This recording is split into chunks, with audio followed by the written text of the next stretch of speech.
Subscribe to hear new episodes as they are released. William K. Stewart and F. E. Patzak, The New Adventures of Sherlock Holmes. Episode 6, The Royal Botanic Gardens. Based on the characters created by Sir Arthur Conan Doyle. Narrated by David McCran. The Royal Botanic Gardens is a vast park situated in the southwest London district of Kew.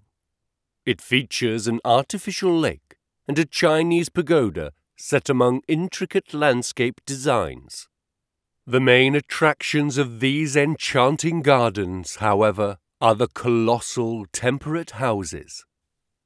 These impressive constructions of glass and steel are symbols of British engineering artistry. Tropical and subtropical greenhouses of similar scale only exist in Munich and Vienna. The frame of Berlin's greenhouse was foolishly constructed of wood and fell victim to a blaze. I would like to begin by relating the circumstance that brought Holmes and me here, as it was not work-related. My therapist, Dr. Kurzman, who was helping me process my traumatic experiences at Highgate Cemetery, has taken interest in my spiritual well-being and believed it would benefit my recovery to go on weekly excursions to the country or seaside. As my loyal companion Holmes agreed to accompany me, though he made no secret of the fact that he did so reluctantly. Since he did not care much for the sea, and was not keen to surround himself with English townsfolk, we compromised on Kew Gardens. Even so, Holmes was in a cantankerous mood as soon as we arrived. The Palm House, which was constructed between 1841 and 1849, sits in the heart of the park. It is brimming with tropical plants that were grown in pots or imported from overseas. We were on our way there when I made an attempt at an uplifting remark. "Well, Holmes," I began, breaking the silence that had persisted as we walked, "isn't this a splendid park?" Holmes stopped and slowly pivoted until he was facing me. "My dear Watson," he said with an unexpected smile, "do you remember when I said that I would most certainly not enjoy this excursion?" "Why, yes, of course," I said excitedly. Holmes's expression turned sour as he scanned the landscape. "I was right," he said, and continued walking briskly. The exchange reminded me that I had wanted to stop harbouring false hopes.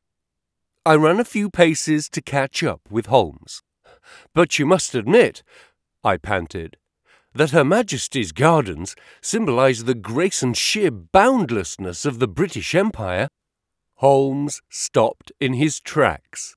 "If you're looking for the essence of the Empire," he lectured, "then you're more apt to find it in the Welsh coal mines, the shipyards of Liverpool, the textile mills of Manchester, the steelworks of Glasgow, or the cannon foundries of Newcastle. Should you still insist on using botany as a metaphor for the British Empire, then the only appropriate thing I can think of is a carnivorous plant."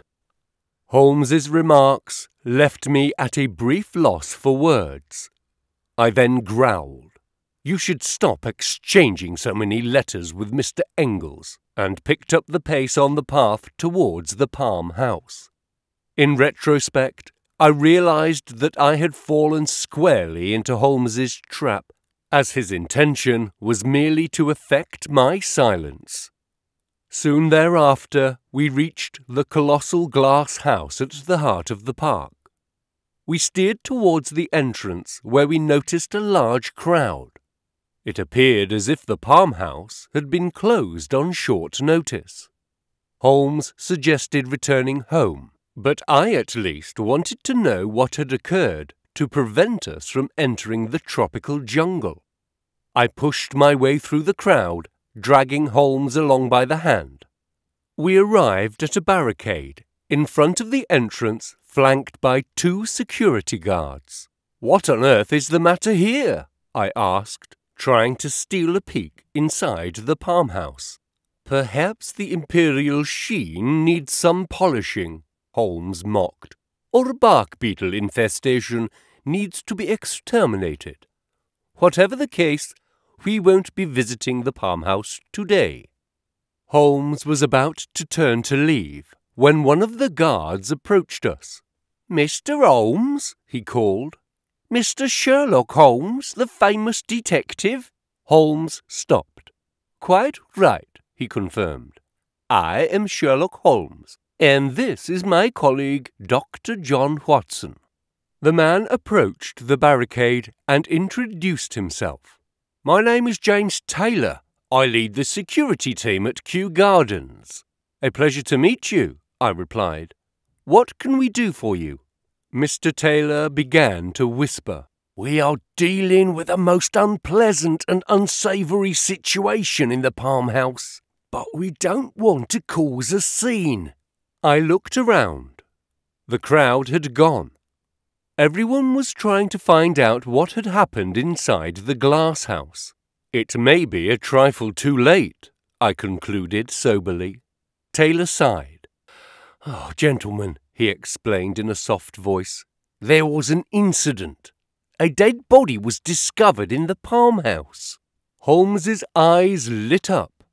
Should this insufferable excursion to the London suburbs suddenly offer Holmes an opportunity to preoccupy himself with death and murder, he would be instantaneously contented. "You don't say," he remarked casually, trying to contain his excitement. "And do you believe the death to have occurred from unnatural causes?" "Don't get me wrong, Mr. Holmes," Taylor replied, "but part of me very much hopes so. If not, the case would be even more puzzling than it already seems."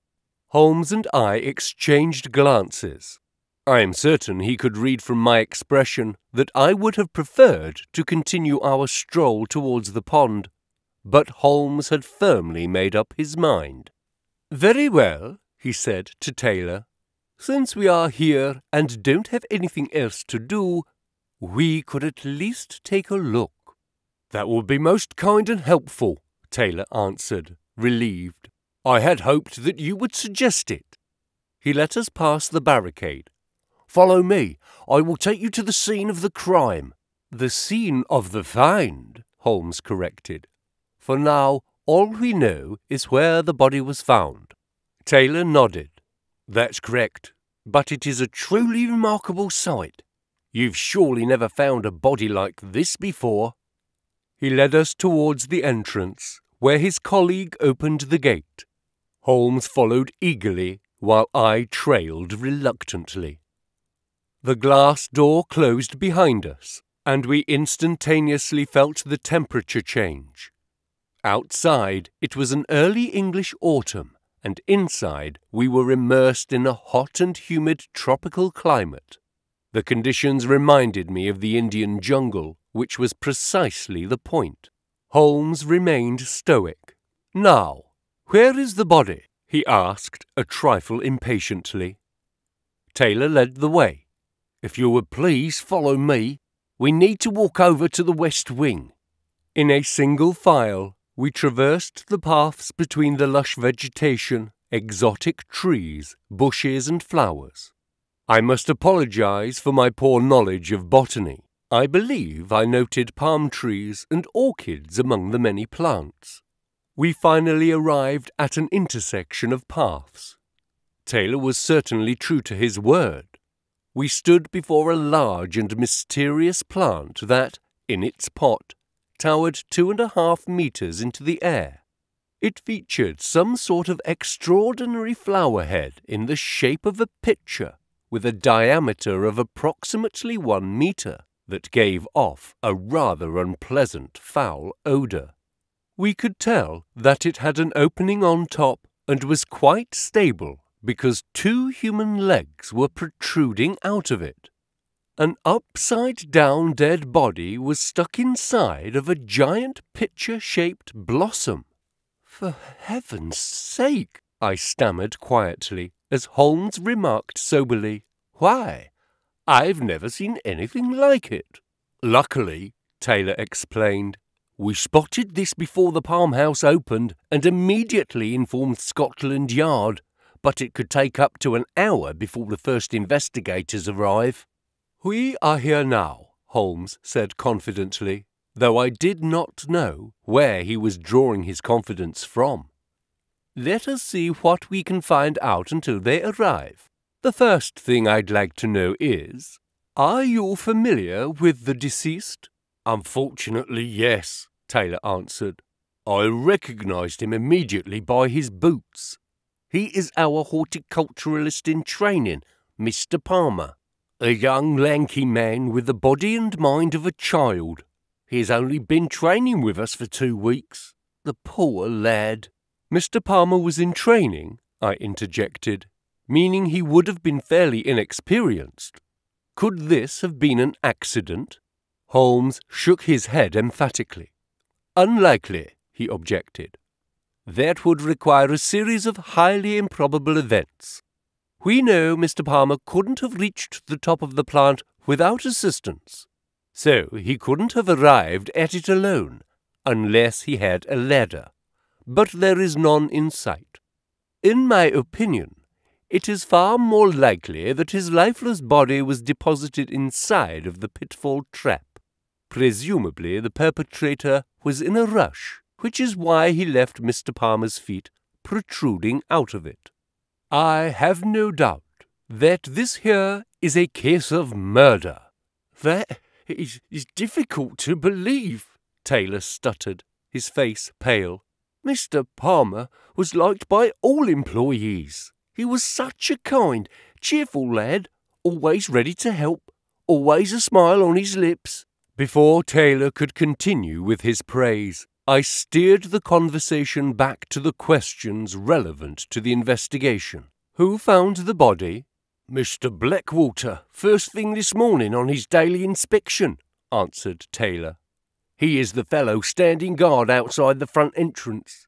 You've already encountered him." Holmes nodded. "Ah, yes, I remember. We'll have to speak to him later." "Of course," Taylor remarked.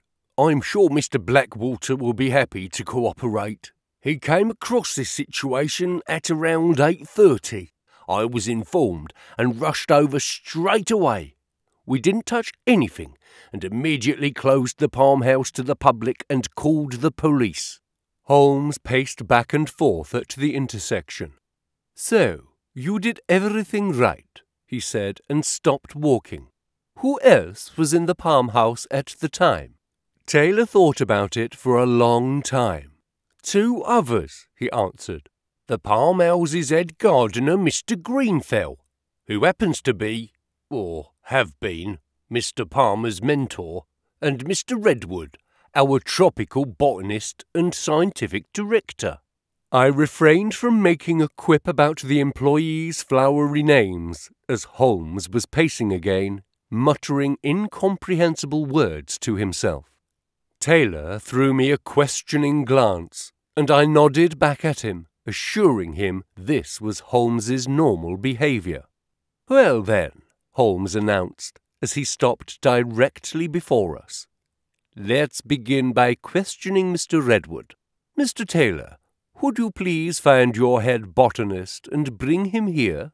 "Certainly. I'll be on my way at once," the chief security guard replied, and left Holmes and me to ourselves.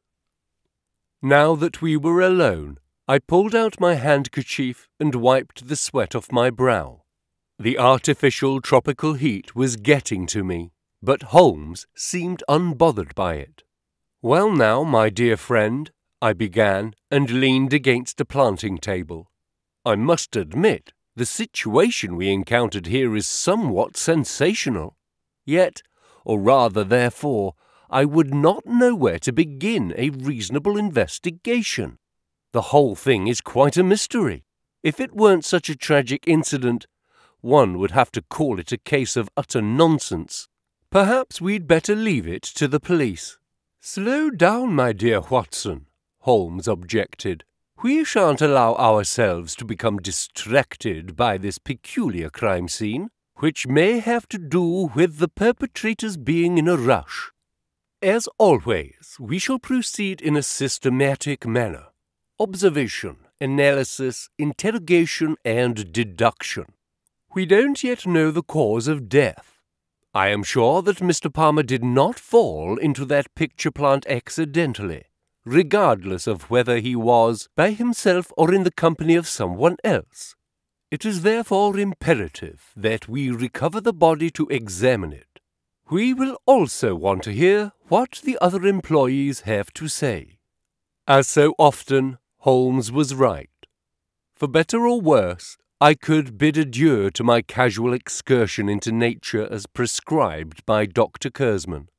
In Holmes's company, one was never spared death, decay, and crime, even in one's pastime. And so I resigned to my fate. Very well, I said after some reflection. We are dealing with a potential murder in a dense jungle inside of a large confined building with glass walls. Only 5 people, including Mr. Taylor, have access to the farmhouse. One of them is dead. The perpetrator must therefore be one of the remaining 4. Holmes nodded. That was a fine deduction and summarization, he concluded, and that means there are more suspects than we'd like. Thereupon Taylor returned. He was accompanied by a slightly older professional type, the botanist Mr. Redwood, as we learned from our introduction. Redwood seemed frustrated to have been interrupted from his work. He kept stroking his white beard and cleaning his round glasses demonstratively. "Well now, Mr. Holmes," he explained, "as you can imagine from my position, I am a very busy man, and carry a great deal of responsibility for Her Majesty's exotic cultivations. Ask your questions, but make it quick." I was aggravated by Redwood's poor manners. Holmes, though, did not seem bothered. "We certainly don't want to take more of your time than necessary," he replied calmly. "Let's get straight to the point. Where were you this morning when the body was discovered in the pitcher plant?" Redwood became even more indignant and began to raise his voice. "Are you suspecting me of having committed this crime? This is outrageous." "By no means, Mr. Redwood," Holmes assured. "By inquiring the whereabouts of all employees, we are merely collecting witness statements that could be useful in solving the case. You are, of course, entirely free to leave at any point, or you can assist us as a potential witness. As a scholar, you must be exceptionally perceptive and highly intelligent. Isn't that so?" Redwood hesitated briefly. Then his vanity took charge. "All right, Mr. Holmes." His tone was now friendly. "Of course, I won't hesitate in assisting you to the best of my abilities. As every morning, I was in the East Wing at 8:30, where I like to inspect the work of our gardeners before the gates open." "Did you notice anything unusual?" Holmes asked. Redwood shook his head. "Just the usual, Mr. Holmes. You probably know how support staff and subordinates can be. Our gardeners are simple folk, capable of digging a hole, but when it comes to carefully tending to exotic plants, they soon reach the limits of their minds and capabilities." Holmes did not just ignore Redwood's unnecessary denigration, he even nodded in agreement. "Good employees are hard to come by," he affirmed. "Does your criticism also apply to the victim, Mr. Palmer?" Redwood snorted like a horse. "Especially Palmer," he exclaimed. "He was a naive young lad, no idea about anything, dull and unwilling to learn. But that's not surprising given the man he was training under." "Are you referring to Mr. Greenfell?" I interjected. "Indeed," said Redwood. He had grown calmer now. I had to put in a complaint with management about his incompetence on more than one occasion. Holmes kept a straight face upon hearing Redwood's accusation, even though a conflict between the two could be a potential clue. I understand, he muttered. So, if I understand correctly, you didn't notice anything pertaining to the crime because you were busy at the other end of the farmhouse. Correct, Redwood confirmed. If you ask me, I wouldn't be surprised if our support staff got into a fight, probably over something trivial like football. It's also likely that alcohol was involved. Holmes did not engage with Mr. Redwood's accusation and steered the conversation in an entirely different direction. Mr. Redwood, he began after a short pause, as a leading specialist in tropical botany, you can surely provide me with some expert knowledge on this unusual crime scene. What kind of plant is this? Certainly, replied Redwood, who now, in his element, took a few steps towards the plant. It is a Nepenthes penthesilea, a remarkable specimen, first discovered in the Amazon a few years ago. It is a species of pitcher plant, and an extraordinarily large example of one too. Naturally a carnivore. So it is a meat-eating plant? I asked, making sure I understood correctly. Yes, indeed, Dr. Watson, Redwood confirmed. What looks like a blossom is really a cup or pitcher that emits an odor to attract insects, amphibians, and even small mammals. But it is a trap. Once the animal has entered, the smooth interior walls of the pitcher make it impossible for the animal to escape, while a digestive fluid at the bottom begins to break down its flesh while it's still alive. I do very much hope, Taylor chimed in, that poor Mr. Palmer isn't being consumed by the plant as we speak. Or is he? Redwood grimaced at the question and continued to focus on Holmes and me. Mr. Taylor's naive concern is unfounded, he explained. It takes an ordinary Venus flytrap 1 whole week to digest a common housefly.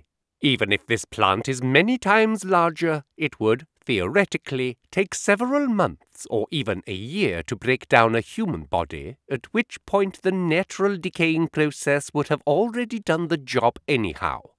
In fact, the Nepenthes penthesilea does not feed on anything larger than frogs or sometimes mice. How reassuring, remarked Taylor, and backed away from the plant, as a precaution. Holmes, whose insidious sense for the macabre briefly shone through, was noticeably amused before composing himself again. "Thank you, Mr. Redwood," he said. "Your lavish descriptions will certainly be of use to us. We don't want to keep you any longer." Redwood bid farewell with a silent nod and hurried off. Holmes turned to Taylor. "Now, please get Mr. Greenfell." "Very well," said the security guard. As he was leaving, Holmes glanced at the body sticking out of the meat-eating plant and called, "One more thing. Please ask Mr. Greenfell to bring a ladder." Taylor understood and nodded. "Naturally." Once we were alone again, I attempted to review what we had learned so far. Redwood, provided he is telling the truth, had nothing pertinent to offer in solving the case, since, according to his testimony, he was too far away from the scene of the crime. That being the case, I found curious his scholarly overconfidence and disdain for the gardeners, whom he believed capable of misconduct and even murder. "That's all true, my good Watson," Holmes opined of my summary. "Apparently it is not entirely impossible to find a halfway decent employee." "Very kind, Holmes," I remarked without further engaging with his little quip. "To be honest, we haven't got much to work with." Holmes made a calming motion with his hand. "Do not worry," he reassured. "One step after the next. There is ample time before Scotland Yard arrives." I looked at Holmes suspiciously. "Is that what motivates you?" I asked. "To be quicker than the police?" Holmes smiled. "By no means," he objected firmly. "Not quicker, better." I was still thinking about Holmes's statement when Taylor returned. He was closely followed by Mr. Greenfell, whose clothes clearly identified him as a gardener. He was carrying the ladder we requested. As the two were approaching, Greenfell glanced at the victim's feet and quickly turned his head. It appeared to be a difficult sight for him. Taylor and Greenfell walked up to us. "Gentlemen," Taylor said, "may I introduce Mr. Greenfell, our head gardener and Mr. Palmer's supervisor?" Holmes and I nodded silently at the gardener. He reached out his hand, which was dirty from working in the soil, and I leaned in to shake it before Holmes even had a chance to refuse the gesture. "I am Dr. Watson," I explained, "and this is Sherlock Holmes, detective from London." Greenfell did not seem very impressed. "A real detective?" he asked in Holmes's direction. "Then you've certainly taken down a number of miscreants in the past." "Indeed," Holmes confirmed. "Then do me a favour, detective," Greenfell continued abruptly. "Find my friend's murderer." Holmes only briefly hesitated, then assured, "We will certainly do so." I felt less optimistic, but nodded enthusiastically so that we could get to the questions. "Mr. Greenfell," I began, "we don't want to beat around the bush. Where were you this morning at around 8:30, the presumptive time of the crime?" "In the tool shed next door," Greenfell answered without a moment of hesitation. "I was packing my work equipment, and it was taking longer than usual because I couldn't find my hedge shears." "I see," remarked Holmes. "And your colleague, Mr. Palmer, where was he?" Greenfell answered quickly again. He had gone ahead to the farmhouse to see the orchids. He was particularly fond of the orchids. He visited them every morning and evening. They're down the next path. I took over the interrogation again. "How was your relationship with Mr. Palmer? You mentioned you were friends." Greenfell looked down. "We didn't know each other long," he recalled, "but we got along from the very start. I looked after the lad. He needed help from time to time." "Do you mean at work?" I inquired. "Yes, indeed," Greenfell answered. "But he also let himself be bullied by others, especially superiors like Mr. Redwood, or by colleagues from security and management. I told him not to put up with everything and to demand the respect he deserves." Holmes, who had seemed a trifle absent, suddenly became restless. "The orchids," he called. "Could you show me to the orchids?" Greenfell seemed surprised by Holmes's sudden request. "Naturally," he said, nodding his head. "If you would please follow me, they're just around the bend." Greenfell led the way. Holmes, Taylor, and I followed. We arrived at a sea of flowers at the top of the eastbound path, which meets the intersection by the meat-eating plant. "Here we are," Greenfell announced. "This is our main orchid collection. It encompasses nearly 200 species, primarily from the tropical regions of Asia and South America. Some of them are very rare, and thus extremely valuable." Holmes stared at the flowers, seemingly absent-mindedly, mumbling, "Irregular. Gaps." Nearly 1 minute passed before he turned back to us and said, "Well then, let's head back to recover the body." It was, to put it mildly, unclear to me what his mumbling had meant, but now our focus was rightly directed at the victim, who was still stuck inside the picture trap. Greenfell set up the double ladder next to the plant, and we climbed up either end. Together, we carefully pulled out Palmer's lifeless body. Greenfell then took Palmer into his arms like a child. The lanky lad weighed just over 100 pounds and climbed back down the ladder, holding him. Greenfell gently laid the body on a tarp that we had prepared on the floor. That is when we immediately saw the cause of death. Hedge shears were sticking out of his chest. Greenfell's hedge shears, the ones he was looking for in vain this morning. I promise I have nothing to do with this, Greenfell stammered when he spotted his gardening tool. All right, Holmes remarked. Any one of the employees could have taken them. Just like the ladder, Taylor interjected. Holmes, who was leaning over the body, jumped up. What do you mean? Well, Mr. Holmes, Taylor began, when Mr. Greenfell and I went to fetch the ladder, it was not at its usual spot, even though it was there last night. We found it near the main entrance. Perhaps this carries some significance. Holmes nodded. It does, he said quietly. It was used to discard the body and then abandoned in haste. He then turned to me. Now, Doctor, what can you tell us about the victim? I knelt down next to the body and examined the wound. Hardly any blood was spilled due to the sharpness of the murder weapon, I explained. Palmer was stabbed directly through his heart, causing a quick death. I will now pull out the shears. I pulled the murder weapon out of the victim's chest slowly and carefully. Because they were so long, the shears nearly penetrated Palmer's body front to back. When I wanted to share this discovery with the others, Holmes piped up. What is this? He asked. There is something caught on the shears. Is that a piece of Palmer's clothing? A small shred of fabric-like material was pierced by the shears and remained stuck around the two blades like meat on a kebab. But apart from the puncture hole itself, Palmer's shirt appeared undamaged. I pulled off the shred and held it to the light.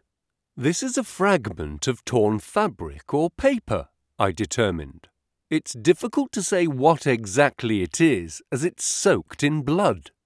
I handed the shred to Holmes, who pulled out his magnifying glass and came to a surprising conclusion within just a few seconds. This is a fragment of cash, he announced. Looks like a £10 note. That's peculiar, remarked Greenfell. Palmer was poor. He never had that much money on him. Holmes looked at the banknote fragment and began to pace. He finally came to a stop and said, This is what happened. Palmer was holding the £10 note in his hand when the perpetrator went in to stab him unexpectedly. Palmer raised his hand in defence, and the banknote got between the tip of the shears and his chest.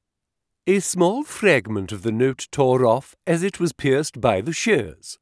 The perpetrator picked up the larger remaining piece of the £10 note and removed it from the scene of the crime. But where did Palmer get so much money from? Asked Greenfell. Holmes didn't have to think long. From the perpetrator, he determined. It must have been some sort of handoff. The perpetrator paid Palmer in exchange for something, then changed his mind and killed him. He took the money back from Palmer after he was dead, and that was his mistake. I was thinking about possible suspects when Taylor said, What do you mean? What mistake? Holmes smiled contentedly. I will solve the case shortly, he declared. Mr. Taylor, would you be so kind as to gather the employees by the main entrance? Mr. Greenfell, Mr. Redwood, and Mr. Blackwater, even though we haven't yet had the opportunity to question him. We will wait there for Scotland Yard to arrive. Taylor shrugged. Whatever you say, Mr. Holmes. We'll meet at the entrance in 5 minutes. Taylor and Greenfell walked off, leaving us to ourselves. Before Holmes and I made our way to meet the others at the entrance, We covered Palmer's body and collected the evidence, the head shears and the torn fragment of a £10 note. "I know what you're planning," I said as we walked down the main path towards the entrance. "You want to complete a puzzle." "Congratulations, my dear Watson," Holmes answered. "You're learning." Holmes's remark stopped me in my tracks, as it treaded a thin line between actual appreciation and mockery.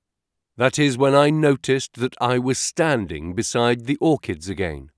"Holmes," I cried, "what about the orchids? What did you observe here?" Holmes turned around and walked back to me. "Don't you see?" he asked, pointing at the patch of orchids. Nothing stood out to me, I had to admit. "No. What is it?" "The motive," Holmes explained. "Watson, you're looking but you're not seeing. The flowers were planted in uniform rows. But look at these gaps. They don't seem intentional. They look to be new." Now I saw them too. "You're right," I cried. Several plants had been dug up and removed throughout the patch. "Of course I'm right," Holmes asserted.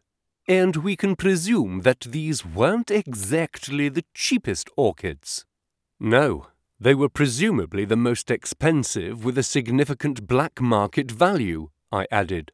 "Nonetheless, what does this have to do with the perpetrator and victim?" Holmes tapped his temple. "I have a theory," he said, "and we shall now try to prove it." When we had arrived at the main entrance of the Palm House, all 4 employees were already waiting for us: Taylor, Blackwater, Redwood, and Greenfell. "Gentlemen," Holmes began, "thank you for coming. One of you, however, will soon regret having followed my invitation, for one of you murdered young Mr. Palmer, and to make matters worse, deposited his body inside a man-eating plant. But let us take one step at a time. The Royal Palm House accommodates a stunning and very valuable orchid collection. I couldn't help but notice, however, that the collection has recently been a trifle diminished. One of the employees has been stealing particularly valuable specimens and selling them for personal gain. This enterprise could have certainly continued if Mr. Palmer hadn't been especially keen on the orchid patch. He noticed the missing flowers and identified the thief. But instead of reporting him to the park administration or police, Palmer tried to get a piece of the pie. He began blackmailing the orchid thief, demanded cash in exchange for silence. The thief, however, did not want to pay at all, or any longer, which is why he stabbed Mr. Palmer with the head shears when they met for the handover this morning, shortly before the doors opened to the public. That is why the perpetrator needed to make Palmer's body disappear quickly, and that is how it ended up trapped in the picture of an Amazonian carnivorous plant. And the murderer walked away. You have all stated that you were somewhere else around the time of the crime, just before 8:30. Mr. Taylor was in the administration building. Mr. Blackwater was on his daily tour. Mr. Redwood was checking the east wing, and Mr. Greenfell was gathering his tools. None of you encountered one another. None of you can prove where you said you were. That means none of you have alibis, and each one of you could be the murderer. The murderer, however, made a careless mistake. He left behind a small fragment of a £10 note that tore off during the deadly assault and was pierced by the shears. When we find the banknote that matches the fragment, we will have found our perpetrator. Gentlemen, you know what comes next. I must ask you to get out your wallets to see whether the banknote in question is in your possession. You naturally have the right to deny our request, since Dr. Watson and I are merely advising detectives.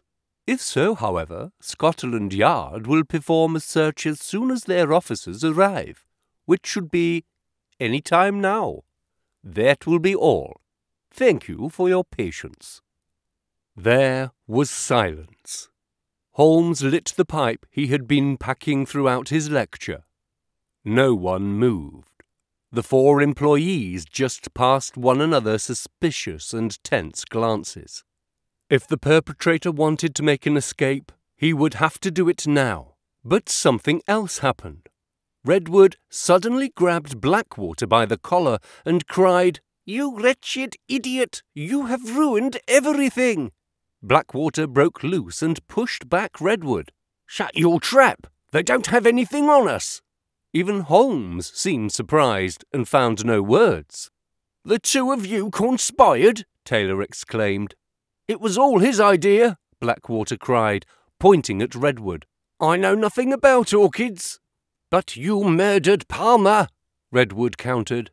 "I had nothing to do with the murder." "What should I have done?" asked Blackwater.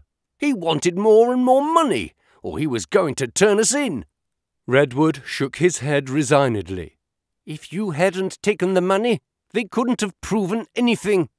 Blackwater raised his arms in despair. "But I don't even have the goddamn £10. In that moment, 2 officers from Scotland Yard knocked on the glass door. Holmes slowly walked to the entrance and opened it.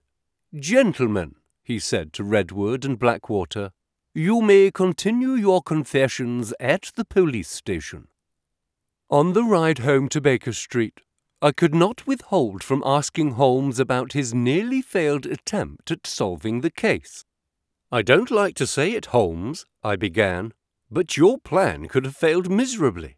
In fact, it was destined to fail. Were it not for Redwood losing his nerve, they would have both gotten away with it." "My dear Watson," Holmes answered calmly, "I build my cases on the principles of science and deduction. I base my solutions on human logic, for I have found this to be the most successful method. Yet it always carries with it a certain risk of failure."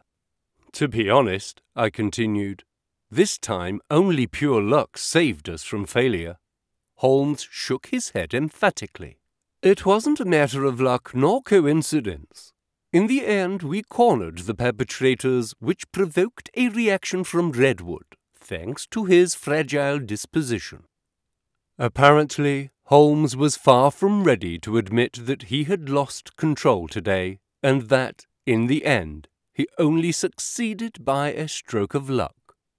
Just as I was ready to resign myself to Holmes's account of the day's events, he brought up another question.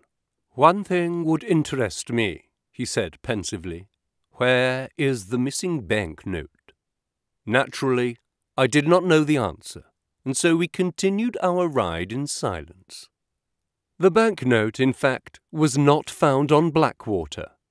Because of the perpetrators' mutual accusations and confessions, which they repeated in the custody of the police, the whereabouts of the £10 note no longer carried any significance.